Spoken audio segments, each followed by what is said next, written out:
প্রতিদিনের চিন্তা ও প্রার্থনা। 13ই জুলাই। দিনের প্রধান চিন্তা। মানুষ যখন দুশ্চিন্তাগ্রস্ত তখন দুশ্চিন্তায় যোগ দিলে তাহার কোনো সাহায্য হয় না, মুখস্থ করা যায়। যদি তুমি থাকো বাঁধা স্বার্থের খুঁটিতে, কি ফল তোমার তবে অযথা বিলাপে? জন্মাওনি বৎস তুমি কৃতদাস হয়ে, তবু কেন থাকো তুমি হইয়া নিজের দাসানুদাস? উপদেশ। একজন লোক যখন নিজের দুঃখে কাতর, তখন তাহার বিলাপ সাধনে যোগ দিলে সে লোকের কোনো উপকার হয় না।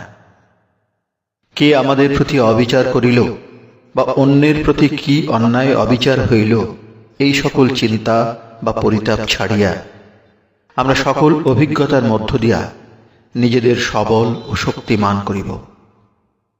কোনো লোক বিপদে পড়িলে তাহার যথার্থ সহায়তা আমরা তখনই করি যখন সে লোককে বুঝাইতে পারি সে কি শিখিতেছে। সে যখন বুঝিতে পারে বিপদ সমস্যার মূল্য, তখন সে নিজেই সে সকলের সমাধানে সক্ষম হয়। মানুষ যদি আমাদের ভুল বোঝে বা আমাদের সমালোচনা করে, সে সবই আমাদের মঙ্গলের জন্য।